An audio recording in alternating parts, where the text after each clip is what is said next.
Doutora, qual é a definição de autismo e o que desencadeia o autismo? Então, primeiro, a coisa que eu acho super importante a gente falar é que o autismo não é o autismo, é o transtorno do espectro autista. Isso é fundamental porque, primeiro, por ser um transtorno, já mostra que não tem uma etiologia definida, né? E a segunda coisa é que é um espectro, ou seja, a apresentação clínica é extremamente complexa e variável, basicamente caracterizado por alterações em dois grandes domínios, tá? Um que é a comunicação social, né? E outra a presença de movimentos ou comportamentos estereotipados e repetitivos. Então, isto é o que a gente define como o TEA, o transtorno do espectro autista. O cérebro, né, ele está ali para coordenar as percepções que vêm do interior do nosso corpo, tá?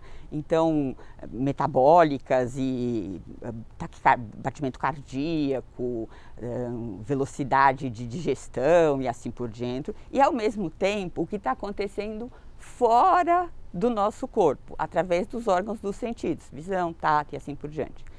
Ele precisa juntar e coordenar isso para cada segundo decidir qual seria a melhor atuação, a melhor ação a ser escolhida, dado uma proposta que existe. Você vai fazer isso. Bom, então eu posso fazer assim, assim, assim, assim, assim. Ele precisa juntar isso. O diagnóstico é clínico e o tratamento?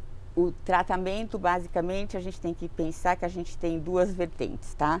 Então, uma que eu digo que é a questão da medicação, né, farmacologia, mas que ela não é um tratamento para a TEA, ela é sintoma orientado, tá? Então, por exemplo, se o paciente tem agitação, tem agressividade, tem uma quantidade de movimentos estereotipados e repetitivos muito... Então, existe, então, a indicação de alguns fármacos para isso, tá certo? Mas isso você está tratando TEA? Não, isso não está. Por outro lado, a gente tem uma série de intervenções, sejam elas do comportamento, sejam elas multiprofissionais, e sejam, ou então até intervenções parentais, que cada vez são mais comuns, né? Feita por equipe multiprofissional, e que justamente nessa você está tentando, e eu acredito que seja fundamental que isso aconteça, reformatar o contato desse indivíduo com o mundo, vamos dizer assim. Conexão do cérebro, eu sempre penso que a gente tem que fazer, ela vai se construindo com o desenvolvimento. E é que nem ginástica, a gente tem que ver e tem que saber que exercício faz, para o quê, para o quê. Então, para a atenção, existem certas formas de eu focar. Para a sociabilização, existem certas competências para serem desenvolvidas.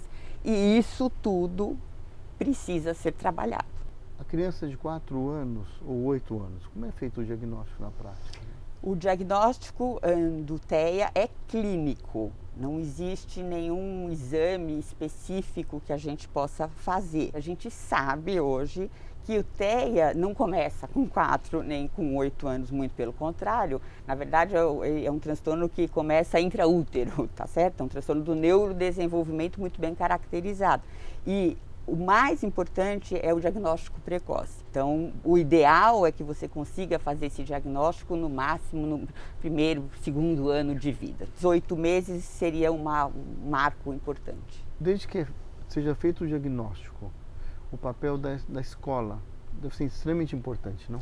Fundamental, sem dúvida nenhuma. Eu acho que assim, a escola tem que, primeiro, e uma das coisas fundamentais, né, eu acho que você capacitar não só pediatras, mas como também professores, para reconhecer e para encaminhar, e para quando recebem alguém entenderem o que é aquilo e como que vai lidar.